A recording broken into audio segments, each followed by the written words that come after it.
Hello, a very good afternoon, good evening, wherever you might be around the world. It is your favorite podcast, Think Point Podcast. With me today is a political commentator, international relations expert, Kemo Conte, who is currently lecturing in the University of the Gambia, to take us through in our today's discussion. Like we said earlier, our today's discussion is going to be centered on the rise of new political forces in the Gambia. But without much ado, we would like all of you to go to our YouTube channel to subscribe to our YouTube channel. If you haven't subscribed, we've realized that so many people are following us, but almost 80% of you haven't subscribed to our YouTube channel. Many a times you watch this program on Facebook, but the link will be below. You can go there and subscribe to our YouTube channel because we will be bringing another interesting format of program which we are not going to unpack as of now, but just to give you the glimpse, it's going to be a top-notch program that we'll be bringing you a couple of weeks' time. So before that, you can just rush to our YouTube channel. You subscribe to our channel if you haven't subscribed. Kimo, it has been a pleasure. This is the second time or third time we're having you. Um, I would like you to introduce yourself again for our new followers, those who haven't been following us. There you go. Uh, Thank you so much, Aliu. It's a great pleasure for me to be on this platform for the second time. Like I said, on your platform, I commended this initiative as a very, very wonderful initiative because it will add on to the existing enlightenment that outlets are doing about giving the carry out this. I think this turned out to be one of the best ways of raising the awareness. By the way, my name is Kemo Conte at the University of the Gambia. I lecture international relations courses such as theories of international relations and, of course, political science. It's a pleasure for me to be on the platform, and I would further encourage you. Thank you, Kimo. Kimo, we would like to know where you're from, where were you born, whether you are born in Serakunda, whereas we have a lot of petty bourgeois, or you were born in provincial Gambia. Tell us, where did Kimo came from before you become the president of the University of the Gambia, and so on and what for?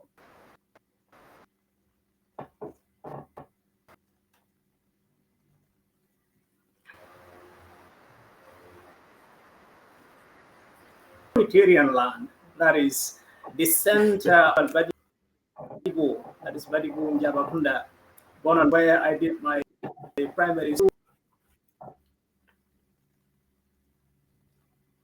Oh, the network is breaking. Um, my junior school, then moved to Newsworth Senior Secondary School to Gambia College, of course, where I spent some years. Stratford College of Management, where I studied international relations and politics. Um, yes, Kimo, I don't know whether you can check your network over there. You are breaking. You are persistently breaking over here. Of the Gambia, political science. Yeah, I can hear you, but you are breaking. You are breaking. Now, You are breaking. The line is breaking over there. Maybe you can check your connection here. well, I think my network is kind of weak. Let me do that quickly. It seems like you are good My now.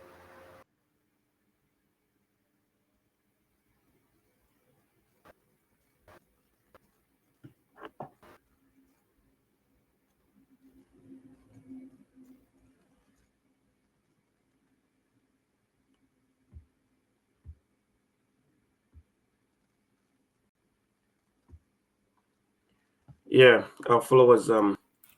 This is Kemo Conte. Currently, he is lecturing at the University of the Gambia. But he's a political science lecturer and, of course, international relations or theory of international relations. He served as the president of the University of the Gambia Student Union before he traveled to China to study international relations to back his master's degree. And now he's back in the Gambia serving as a lecturer at the University of the Gambia. Comrade Kim, I believe you are back now.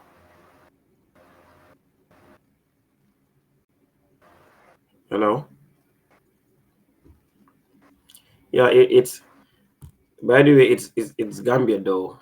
Many a times, Can you hear me yes, I now? can hear you now. Yes. Compared to before. Yeah, it's Or fine. clear, being clear. It's fine Yeah, now. it's okay. We good. Yeah, we good.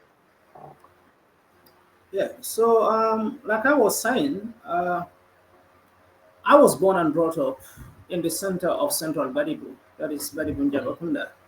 It's where I did my primary school. I started my junior school there, but I completed my junior school at Latikunda Upper Basic School, otherwise called Plazas. Mhm. Then moved to the mighty Newswell Senior Secondary School, the school that I will always continue to actually sing about. From there, I went to Gambia College where I did my HTC in social studies and general sciences, then taught for some years. But while I was going to Gambia College, I was also doing my certificate, diploma, advanced diploma, and graduate diploma program in international relations and politics at Stratford College of Management.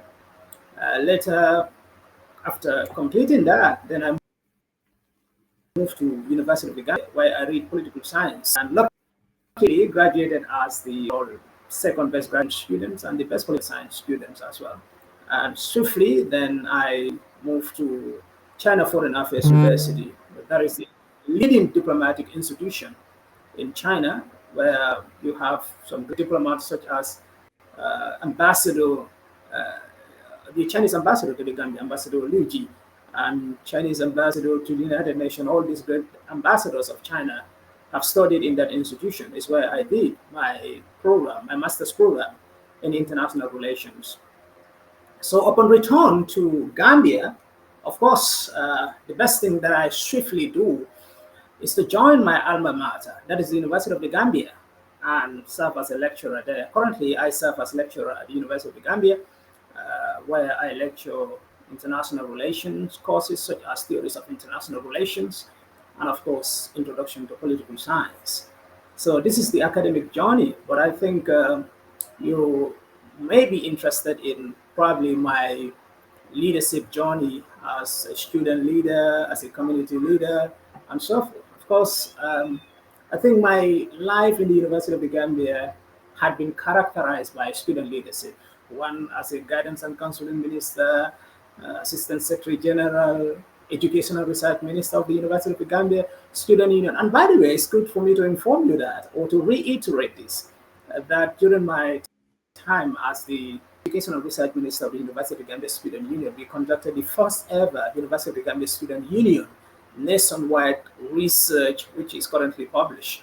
And the title of the research is The Impact of the 2021 Presidential Elections on the Peaceful Coexistence of the People of the Gambia. You can check it online. It is a reservoir of scientific findings that you can substantiate your understanding about Gambian politics with. And also, as president, of course, it was marked by great successes, even though I was the longest serving president probably in the union history. Mhm. That actually shows that, well, this must be done for a purpose. So I think Kemo probably, in my own conviction, is that it is a household name in this country now, where I contribute my little quota towards the advancement of a place I call home. That is the Gambia. Yes, Conrad. All right, comrade. Some audience are complaining. They said we have to speak in local language, but we try by all means to speak in both. So Kimo, a couple of weeks ago, we have seen something trending on social media. That is, the former president Jambe wanted to come back to the Gambia, and this has, grown fears in the hearts of many Gambians.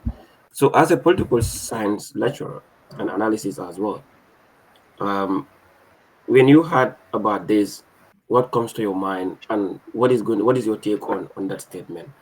Do you think we should be fair? We should be very prepared ahead of that? Because before we get into the program, the subject matter today, I want you to shed light on this matter. Kabirin Jambe ko mol ko Jambe ka kanana na I lumol said lanis what note. Uh, some people are afraid because they believe that Jambe still now have some people within, and this might be a security threat. Your little knowledge in security, in peace and conflict. Take us through about this comment before we get into the program. So, comrade, Jammeh is the is a former president right now because we had said out as well. We can't call him as the former president, but we can say he's a former president of the Gambia. And even though he's a former president, Jammeh still remains a significant figure, a very, very controversial and influential figure in Gambian politics today.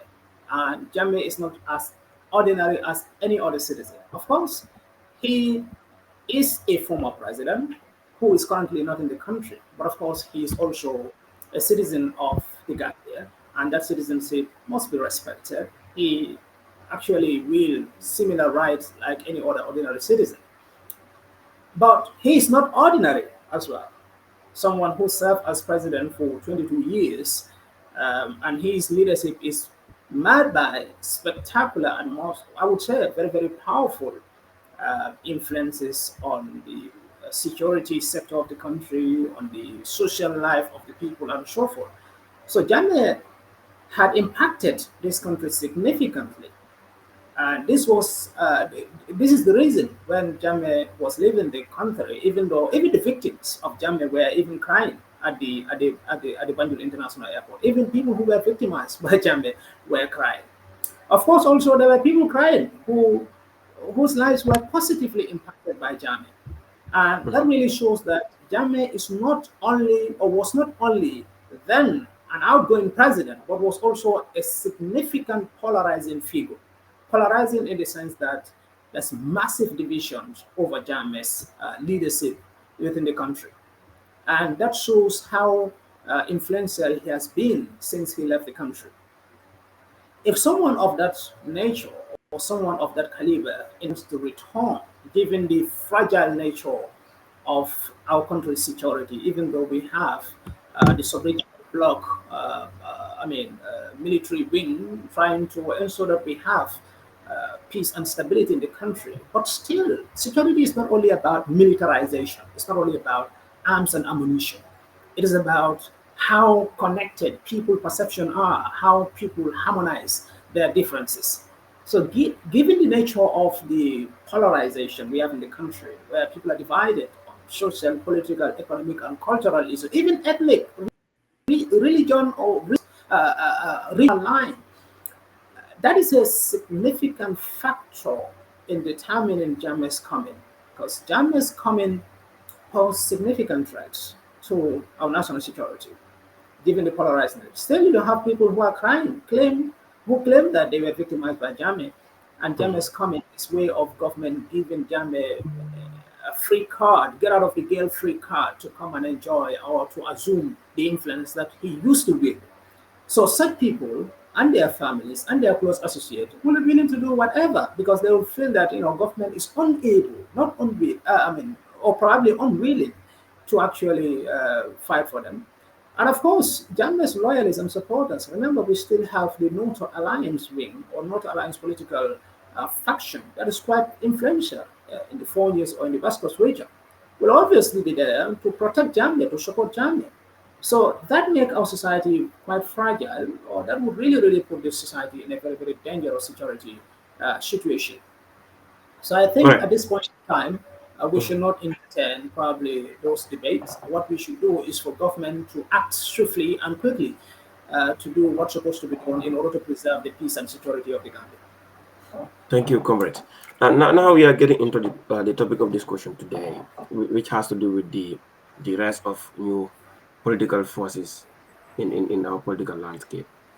Um, Looking at the 2026 election, a couple of years ago, we had only three contenders in an election, whereas a lot of political parties threw their weight behind His Excellency President Adama Barrow to usher him for him to usher us in a new dispensation.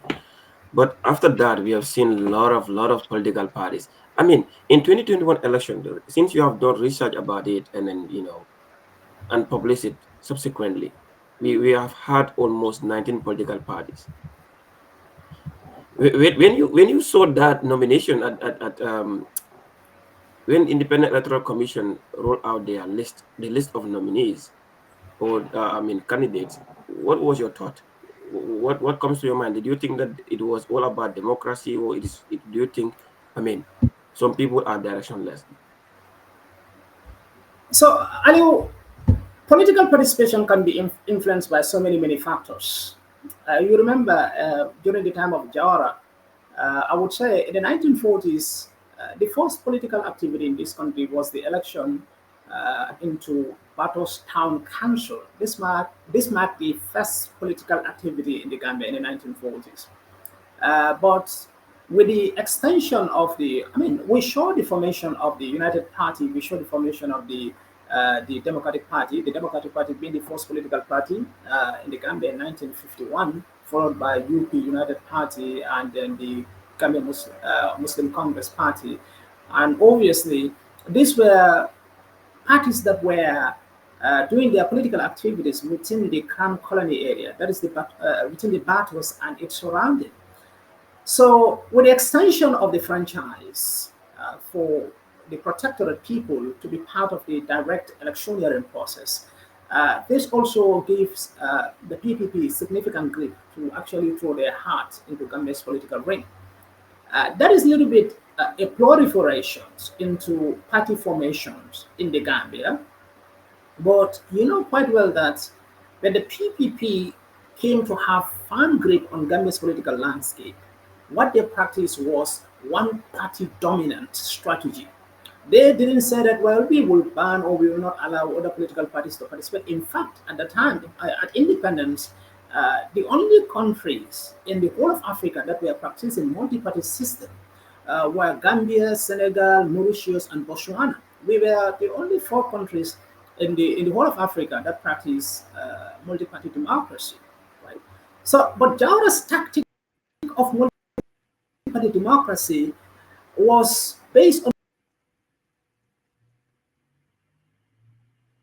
a strategy that he intelligently and he did this with three principal or cardinal political strategies. That is co-optation, clientelism, and patronage.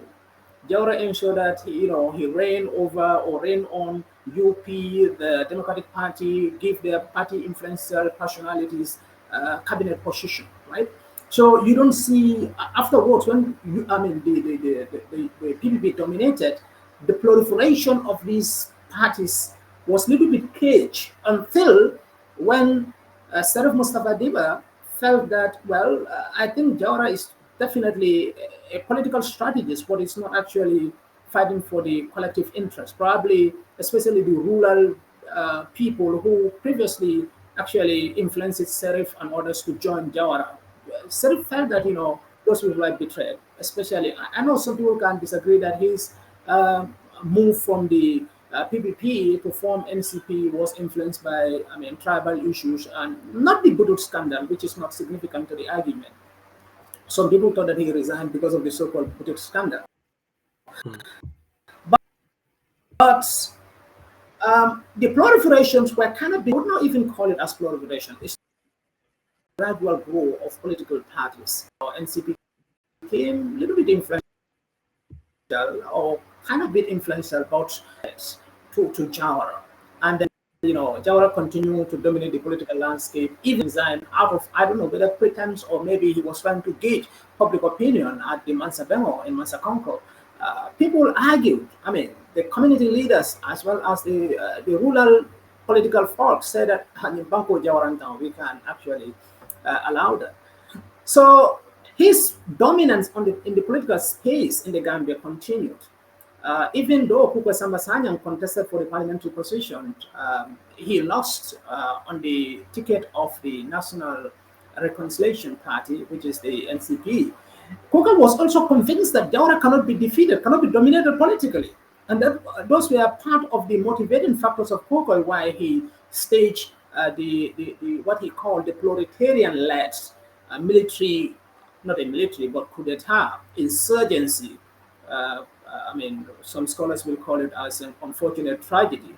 You know, when he led that, you remember when he seized Radio Gambia, in his message, he said he was going to establish the proletarian dictatorship to uproot the bourgeoisie dominance, the capitalist class, and so forth.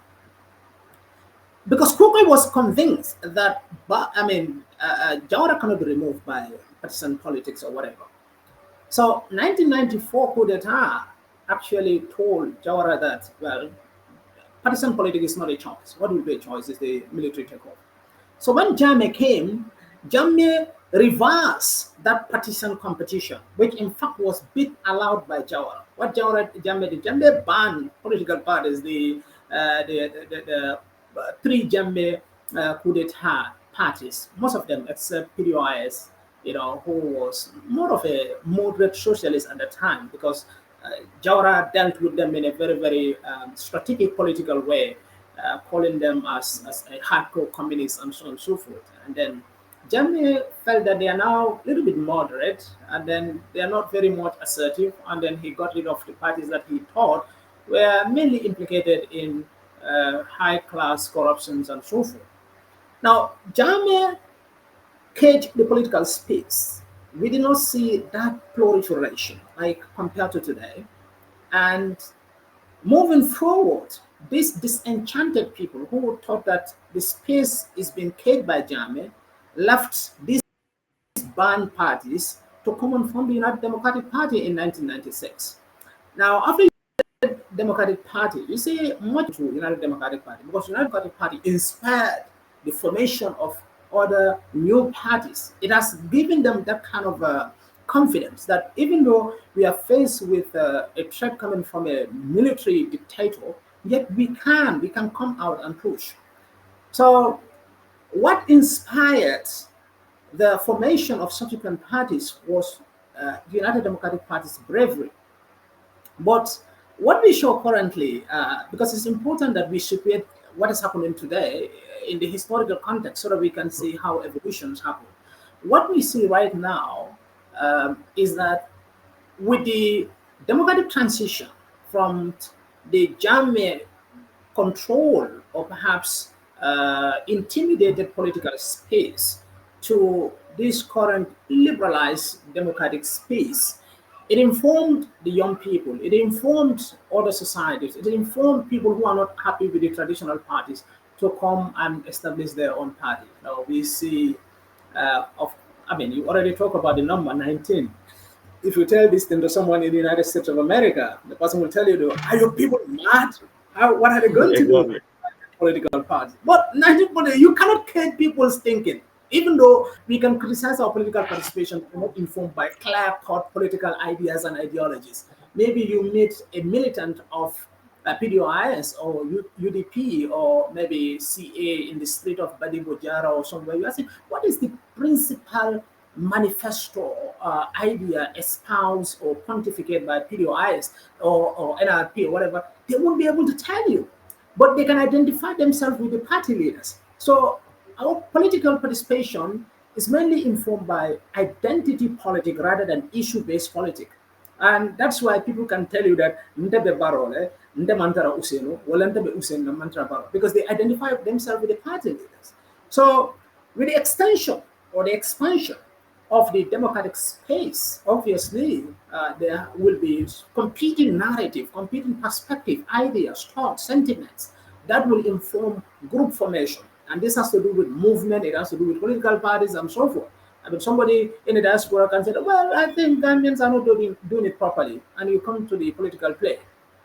Somebody will think, That's where my second question is coming. That has to do with yes, authenticity versus popularity. Um, yes. do you think some of these emerging movements are genuinely people centered, or they are driven by social media, hype or something like that. Yeah, that would require some You, scientific you can tests. you can re- you can balance the local language as well, so that these people Yeah, also can also yes. benefit. All right, it would be good that the question also balance local language so that those who can speak in local will So understand that this is what the question is. exactly. So mimbije wala, I mean, let me reframe the question. Mba mi foka wala ko nyim movement on mi alno ko binakon, some of them call themselves political parties, because you cannot be a political party nima register follow. Ila jibero do korima miro ko, like social media, mi alno ko ke social media wala fiyamira mol la ñantoni wala mol la kuoñi wala wol sikana pour kana kalo wala ital fan ya jelo ko lafa tole bon tole findi na flo min ko sodje na soto ko oda political party la kanu ñami inara ka fo baroka wala inara ko fe ñamo. Well, thank you so much for that question. Kamu da nimbe jabir kalo nyinen karo nyina. The main mbo jabla ni silome na wala min tipo. Abe kwale ala bage san ten ka foko molla ngani yo wala la hamen ko mun minati politiko kono soko politika fo men lota kunun wala kunun ko wala kartambira wala lotun tambira.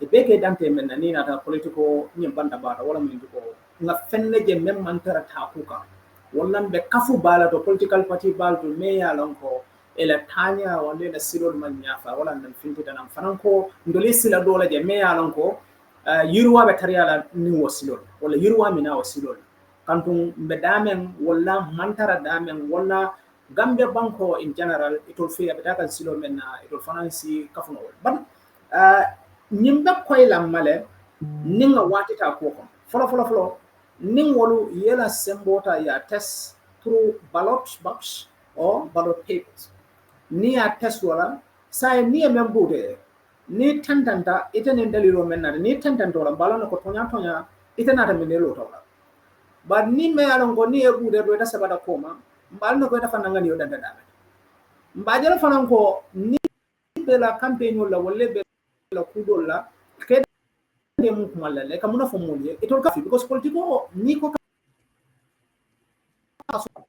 ko ni je kamun tale e be wa muna be ta bolo e kam ya wa wala mun ko idea la wala min kayto bala me alon ko fe ni na ta semboro e be wala tamanda pour ka banko yiruwan bar sa ni de be la campaign wala ka wala fo mo le ban fo ka fo mo le na ko tem anin wato do ni ji ban because don la banko kan jang mbuka political party or buke kis ila poliso to nyana men ka kodo di la men buka kodo di la mbuka bulo no kanu muna na mbuka bulo no mabage nga jero ko man sakunda man sila wala be political party or be do nafulo di la nyama pour be famta man la nyama so ni kana soro da men do mbuka bulo no ma mbuka fun kare kitindi wala ya so ni bawo ku men belaro nyama ni aji be saje ko modo wol ka kodo soro wol ka party o lo don da ko do nga party o lo esaje tuando waro melialan ko ninga na wafir fenga foy wala ninga na ideal foy e be fende ndila so no fende wo na da waro do akata wala jubola kono e winde ma wini tol fi e lefta men yo soto so bari ntawo sabati di mo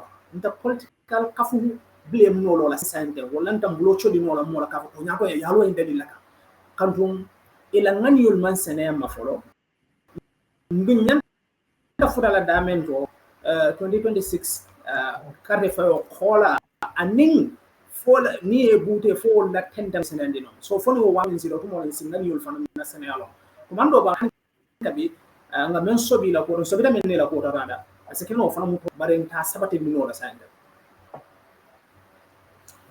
Yes, so ye question on ye jabiro nyala ni dame mbasi kala woldo. 2026 election no amo fene de mian no ka so diata baba kardantang wala banate manyin temmo nyina. Structural challenges wala niata loro la bata ko la fanala loro la fanala. Um last time 2021 we had like 19 political parties, and right now we are counting almost to 30 individual minal noko they've announced themselves to come as a presidential candidate. Going into the election, fair jalo ko nyim party ndingol wala nyim mol mi anoki be fon kankulati nen ibe bakafula nyoka na purka masakunda nyin keke nyoborimba wala ila jikodo nyim mol ko kele mol mi anoki bolole fo. And num fana ni lode fo aba mum ila purpose ni family no about defeat la ban fal defeat. African politics, especially one that involves battle against incumbency, it's not as easy as ABCD. It's not as easy as the liberal democratic societies that are practicing their partisan politics in the Western world, or societies, those democracies are well consolidated or strong compared to ours. If you looked at our politics as it play out as a political interplay, it always favors the incumbency because the incumbent is always in possession of the state resources. The incumbent use the state resources to advance its own political agenda as well as ensuring that it achieves its political objective. So, in the continents, usually, because of the nature of the incumbency and how they surround themselves and how they try to entrench their positions, they create obstacles that will make life quite complicated for opposition parties. One of the reasons why Jawara stayed up to 30 years, Jawara is a tactical and strategic politician. I talk about Jawara's strategy. His strategy is clientelism, patronage, and co-optation. Jawara tried to do that consistently. In other words, Jawara was successful in executing this. What he did, he knew, of course, politics in the Crown Colony had marginalized the people in the protectorate. Now, what he did at the get go, he tried to establish a political party, or he came to lead a political party that was established. But even though he was not part of the original founders, but he was the first leader, and of course the continued leader up to 1994 of the party. Jawara and his team of PPP supporters and founders crafted the party around the protectorate people. They call it Protectorate People Party. Meaning, if you're from the protectorate area, you will automatically see yourself as a man, and the Democratic Party on the is a fine, and the of Ibrahim Angala Chahumba are.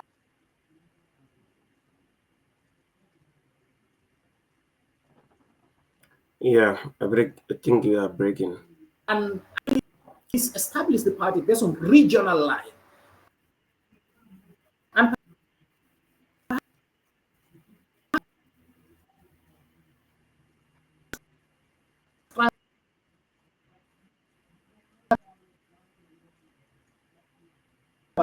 lines. Predominantly, Mandinka saw it as their party, even though it was. So you will see yourself as part of the party.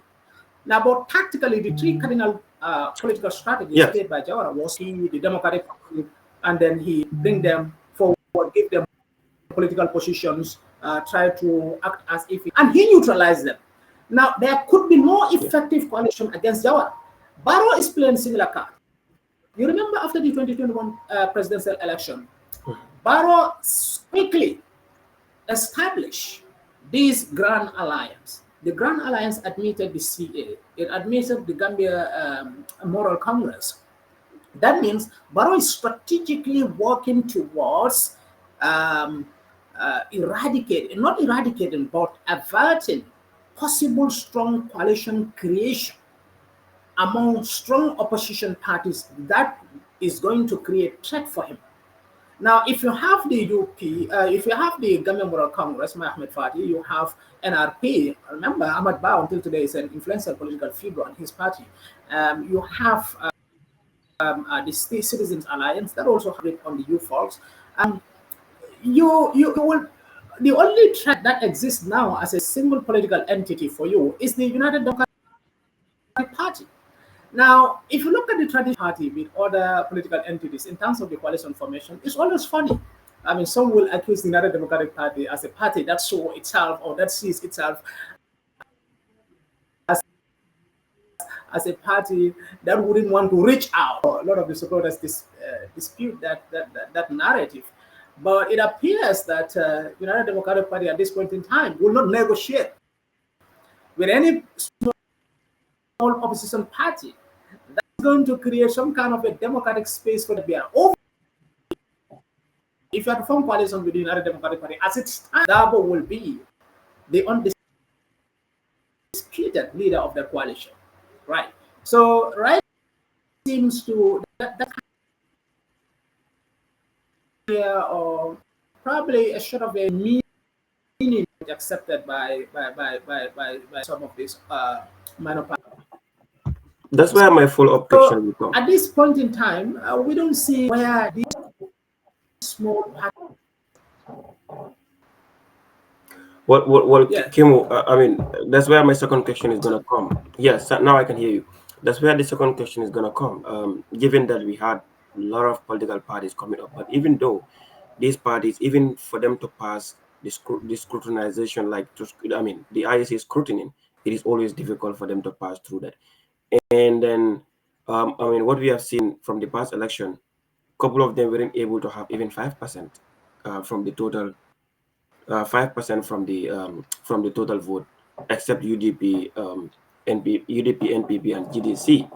Now that we are going to the election 2026, do you think opposition parties are going to throw their weights together, especially even not heavy opposition parties? Because I mean, do you think GDC and UDP would actually come into coalition? Are you seeing the possibilities of that?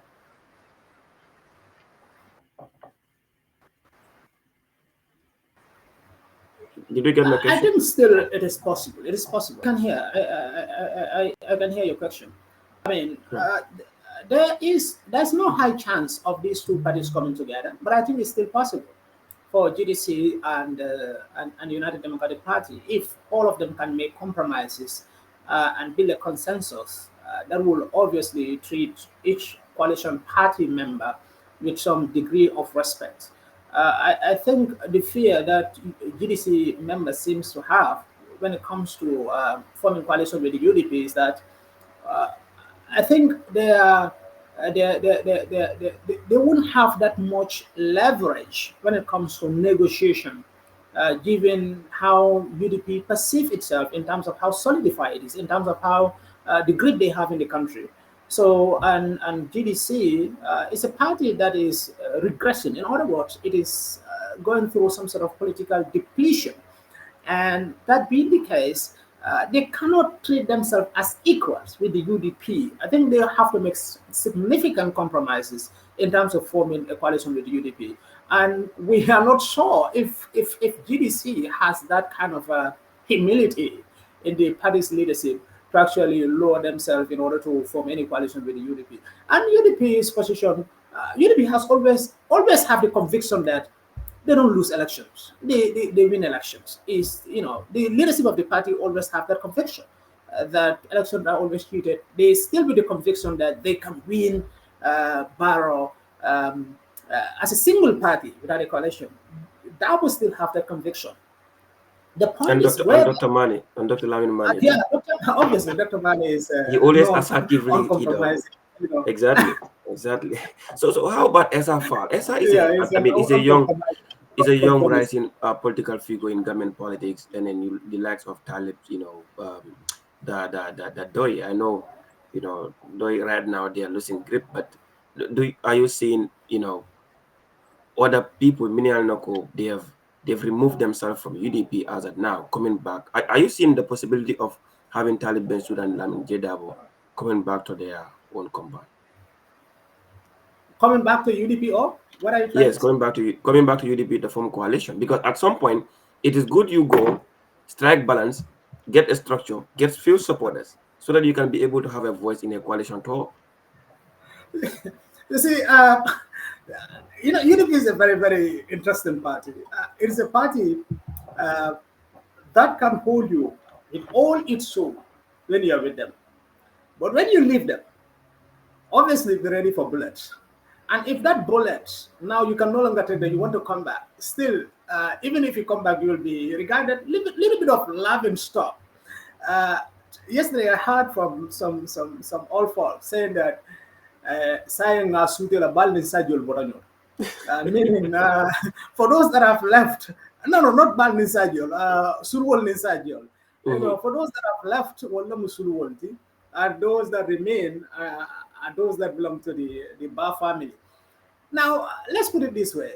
I think I've always said this. I think Talib and the core that have left the United Democratic Party to form uh, what they claim to be movement have committed strategic political error. They have committed a serious political mistake. They shouldn't have done this. Right now, the I mean, I would say the influence of Talib is dwindling down significantly. And of course, somebody will challenge me to say, have you made any scientific survey to establish it? Obviously, surveys can be made through observations and so forth. Talib's their justifications. I try to judge the movement by its justification. I try to put all the resignation letters in one context to look at justifications for their justification, argument they advance as reasons why they left the United Democratic Party. If you put it in one context, you'll see some kind of dishonesty, kind of inconsistency in the argument. For example, argument that has to do with United Democratic Party. Let's begin with the nomenclature. You leave the United, or let's say United Democratic Party, to form Unite Movement for Change. You are leaving United for Unite. Simply, it depicts that, well, in fact, what we previously, or what they previously called United Democratic Party, is not in fact united. Now, what is when it is not united? What is the cause of disunity within United Democratic Party, and how did they or do they perceive it? Now, we had narratives that some of them who resigned said that United Democratic Party currently does not represent their values, is undemocratic. Dabo is not viable or electable person.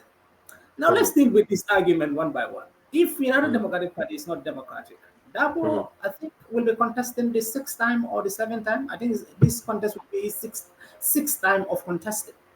Now, in any viable democracy, when someone just check the records of the Labour Party in the UK and the Tory Party and all these solidified democracies in the world, when someone contested on the party's ticket twice or thrice, and the person is unable to achieve the overall political objective of that party, for the party, the person should stay aside.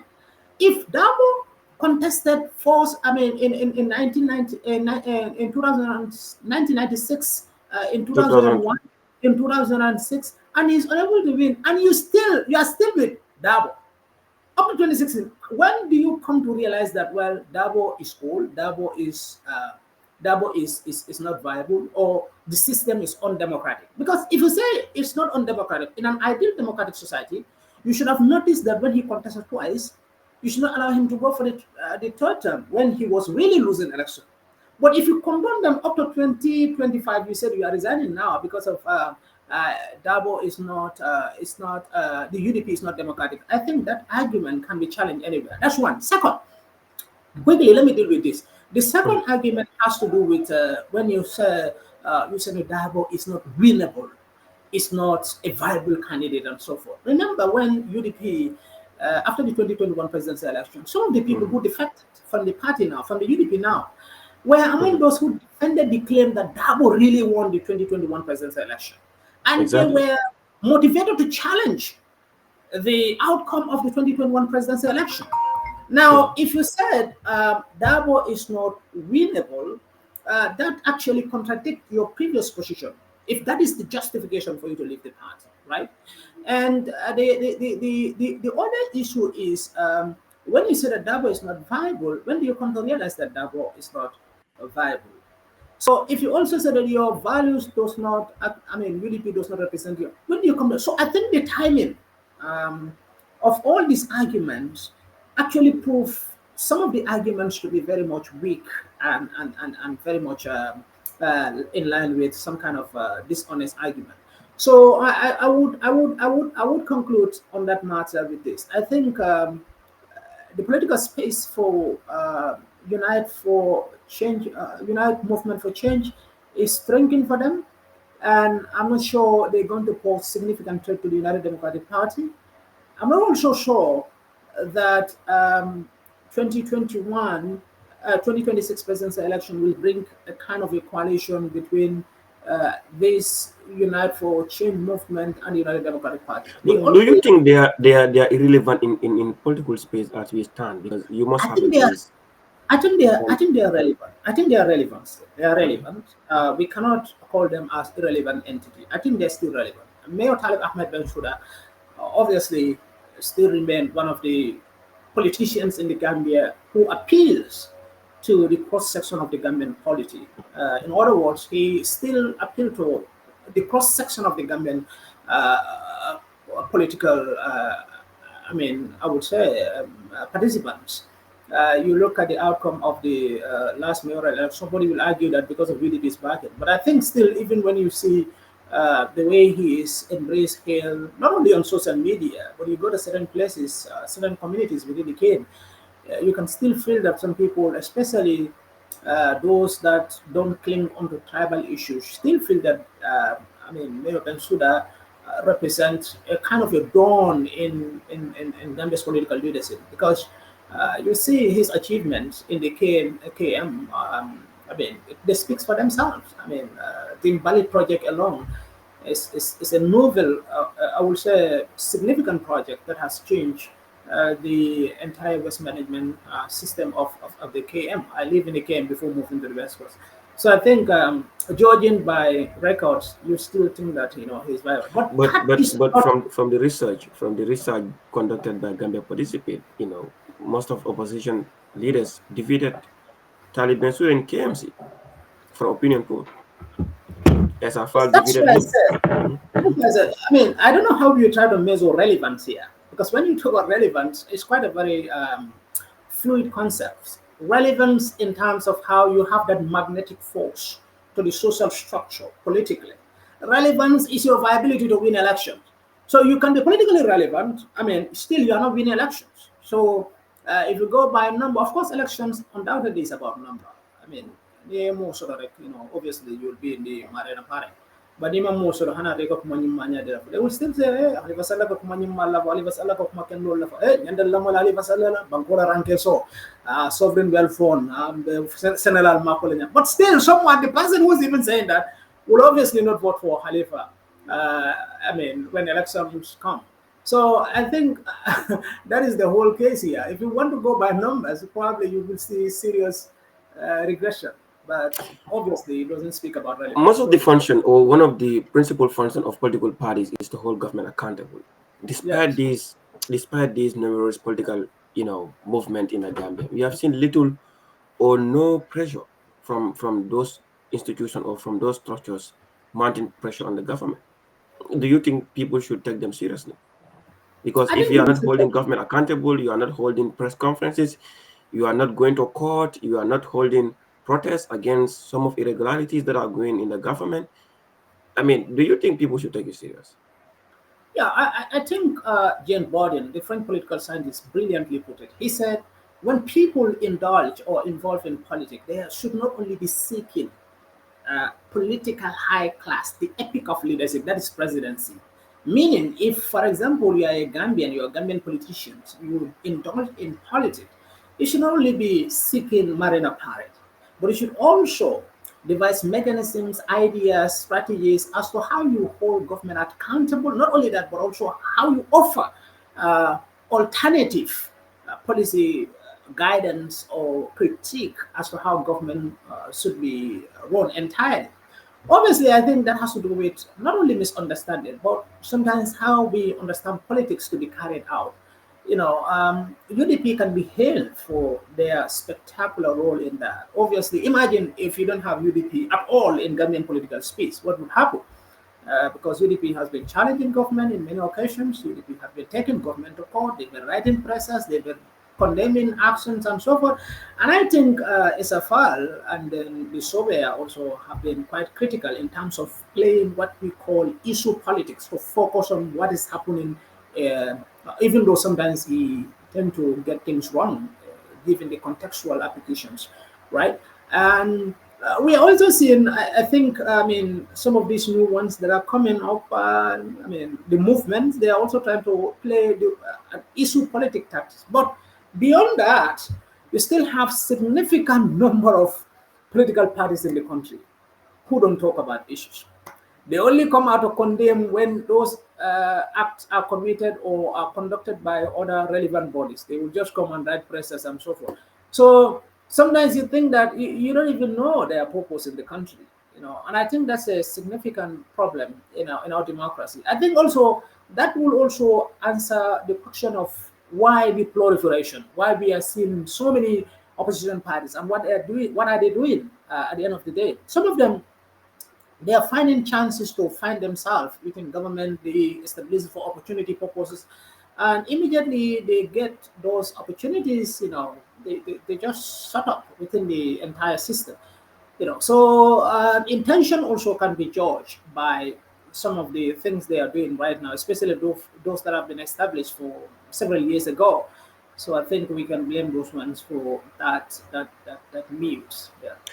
Yes, because the reason why I ask this question is very important, very, very important. You cannot call yourself a political entity or political movement, whilst your central focus is only to participate when it's time for election, and then you don't hold government accountable. You don't talk about issues. There are a lot of issues that are actually happening in the country. A lot of insecurity happening at some point. People will be killed. A lot of corruption scandals. But you hardly see this movement. You hardly see these political parties talking about these sensitive matters of the society. And then I think it is high time for people to raise flag, with regards to the issue of this. That is why I'm not a good fan, or I'm not a fan of having too many political parties, filtered around the country, because at some point you realize that they are seeking for something different from a genuine reason, because it is crystal clear that most of these political entities knew that even in next 1 million years they're not going to make any relevant, they're not going to make any move in the country.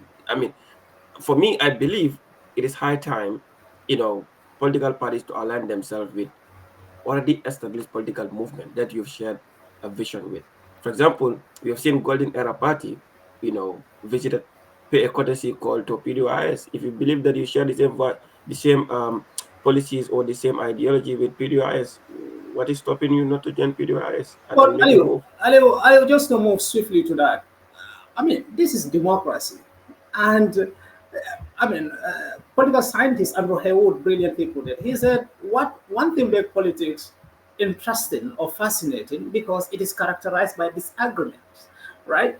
So you don't expect people to even you can have a house that is containing only six people, and in fact, all the six people hold different views about issues on how the family should be carried out or the family should be run. So the point is, you cannot cage people's thinking and align them to the traditional political entities or establishments we have. You cannot do that.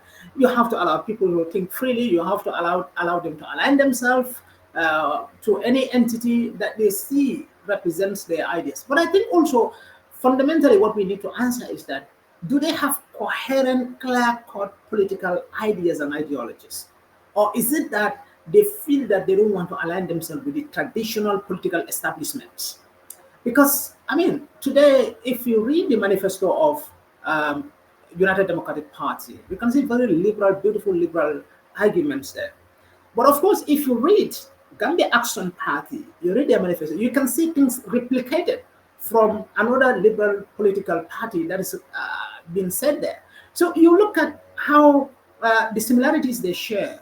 Now, the argument should be, can they incorporate these arguments or these ideas and speak in one coherent view and let the document speak for them? Now, also where the argument will also lie around would be the issue of now who will be leading, because also the policy document is one, but who will be leading the policy document, who will be executing the policy document, also bring, some competition, some arguments, some conflicting debates there. So, but as a liberal democracy or as a democracy, obviously you have to allow people, in an ideal circumstance, you have to allow people to align themselves, to establish their party, to establish their movement, if they think that their values, their interests are not represented. Because we don't have any act or constitutional provision that can constrain or maybe put all political ideas, thought, views, sentiments in two box or in three box. Like even in America, people are still allowed to form independent movements there or other political. But America is so big. You cannot form a small political party and you want to be known by the entire country. The amount of money you'll spend. So So, you'll have to align so yourself with either Democrats or Republicans and so forth, so that you can if they are articulate your message to those. if they are serious about, the politics that they seek to involved in, do you think it would be a best decision for them to, via political office through National Assembly election, like the way Mai and others did, even though Mai was seriously dealt with, at the pool. Do you think, this political movement, if they are not able to, Correct, sir. so Yeah. if they are able to make ways, to the pool, as a presidential candidate, do you think they should reconsider and participate in local government election as a councillor, a mayor, a chairman, or a national assembly member like SFL when he lost the election in 2021? I think the best option for SFL would have been to participate in mayoral election, or of course in national assembly election, to be relevant in political space. Because we So, might see the same thing in Talib Bensouda though, to yes. participate as a national assembly member. So back to the same point. I think even though Mai tested his political strength at the constituency level, as you as you have put it, and he was dealt with. you know, remember It Barrow was too. seriously dealt with. Remember Barrow was a political dealt with. Mawakanda dealt with him, but when he dealt with him, he came to the national, and now he dealt with everyone there, and now he's the president. Understand that Exactly. it doesn't mean that if you are politically dealt with at the constituency level or at the national level, you should narrow yourself. I think it can play out in different ways. It can give you more political ambition to aim for Hmm. higher office. It can also maybe dampen your spirit to know where to cage yourself, whether you have to cage yourself at the constituency or board level. So I think also in a liberal society, in a democratic society, you cannot actually dictate people No, based on but that. but but And you Kemo, cannot also it's not a matter of dictate. What I'm trying to say, the question was very clear. It's not ambiguous. I want you to answer the question. Do you think this political establishment, the political movement, individual calling themselves a presidential candidate, do you think they need to test themselves as a councillors or as National Assembly members, even if they lose the election, even if they weren't able to pass the IEC requirement to be able to stand as a presidential candidate? I know of Alhaji Muhammad Kurang. He was also seriously dealt with, but of course, he went in hibernation. Nobody knows where he was at the end of the day. But do you think they need to do that to be able to be able to get relevant in political space and have a base at some point? yes, given the strength, given the finance required in politics, given the strength, given the readiness that requires candidates to put in place before they offer themselves as national candidates. You look at some of them, their strength, you look at their finances and so forth. You would have advised them to try that strength, that limited finance or limited coverage within the constituencies or wards. However, they're not thinking in that line. The point is they feel that there are major national outcry, major national issues that you should deal with as president. So, for example, some people felt that maybe if I contest as independent or I contest as on the minor party and I happen to even if I win that election, but Mhm. going to the National Assembly to be part of a minority, you probably would not impact the nation as a whole. And given how our politics play out here in Africa, particularly, sometimes opposition strongholds are not very much catered for. Jammeh clearly will tell the people of Badibu Saligene or maybe Kiang West, telling them that our land still offering Sulu so he was even telling some people that unless you convert, you become Muslim. Meaning for him, if you oppose him, you are a kufar, you are a kafir. You know, he will tell them that unless one to be that. So tomorrow. So some people see all those things. I'm not sure. I'm not saying that Barrow will play those tendencies, but because even though the people of Kia West, he claimed that oppose him, but he also claimed to provide road or electricity for them, which is not, in fact, he's not doing it. He is doing it. I mean, he is definitely, that is a social contract. The reason why he is presiding over their affairs and taking the state resources for the advancements of the country basically is to ensure the development is evenly distributed. So that is part of the social contract. So, but basically, like I said, I would have advised, given the nature of the political terrain, given the nature of how complex and expensive politics is. Politics is a very, very expensive adventure. I would have advised them to push that energy to consider, given how small and remote and financially constrained they are. But also, you have to, respect their democratic rights. And also, if they have bigger plan, because they are viewing the general of the country. You cannot ask them, come and focus to solve them of the people of maybe Sunda, and then while the people of Badibu or Jaroki are faced with similar problems. So it's quite important that you allow people to think in the way they want or the way they think it fits, and then they do their things as they desire it best. Area council, they collect taxes and they influence decisions, and of course, they carry out development, in their respective regions. Do you think that would have been another breeding place for them too? Yeah, but not everyone cannot contest for mayoral position. And then as a National Assembly member, what rate are you collecting? You are given a constituency No, I'm talking development. about. I'm talking about. I mean, at the area councils, like to contest as a chairman or mayor. If you But think look, that the presidency is too high for you. but with that, look at the resource constraint in some of the area councils. I mean, you can say the KM and the West Coast are those that have that high tax base. Looking at their coverage, looking at the businesses that are allocated there. But what about the chairman of maybe Masakonka Area Council? I mean, North Bank Division and that of maybe URR and so forth. These are small areas. You look at their tax base, you look at the money they collect. It cannot probably bring certain rapid developments as they would probably desire. So, but as a president, you can direct state resources at will, even though sometimes it has to be checked. Yeah, that America no amalaf kasena. I mean, Allah kan chairman minta. Another side, another. No, yeah, kamal de nimbaro ba kamal de ala sonna karana. Honestly, bakoroge badada bake. Minna kabrana na nya times ko ajara kakata sira. I don't know. So, Ahira terela. So Kimo, in conclusion, we are about to wrap it up. It's already an hour. What advice do we have for young politicians? I mean, because Sabale said he's not going to talk about them, because talking about them, people in Kia will know that these people are existing, and he doesn't want that. What advice do we have for them? Should they come and join, UDP or MPP and then make headlines? I mean, I will not make that what do you choice think? for any. I will not make that choice for any young politician as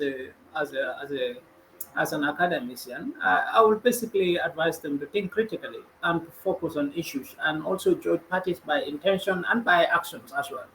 You cannot basically be blinded in terms of your party affiliations or basically as a person like me, I mean, I would not go out there to tell people that, this is the party that embody all your ideas, all your views. Basically, I think as young people, we have to be critical. We have to inform ourselves critically, and of course, make informed decisions politically, so that because remember, partisan involvement or political activities really, really have significant bearing over our lives and livelihood. So we need to choose, but we need to choose wisely.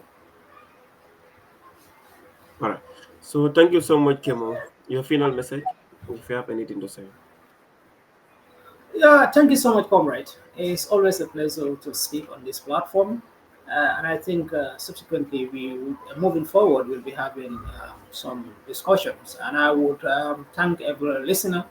And of course, I must reiterate this that as Gambians, as young people especially, we need to involve ourselves in the affairs of our country.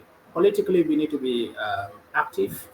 I was telling my students some days back that even indecision, even if you say that you will not vote, you will not contest, you will not contest elections, you will not go to pool to determine who will preside over your affairs. That indecision, that lack of action, that lack of decision, is in fact a decision. Because if you don't go and choose, people will choose for you. And when people Mhm. choose for you cannot complain. You think that what going to the polling station, stand there for some minutes or hours is nonsense when that person is going to have 5 years to preside over your affairs, when he is going to be in charge of your lives and your livelihood.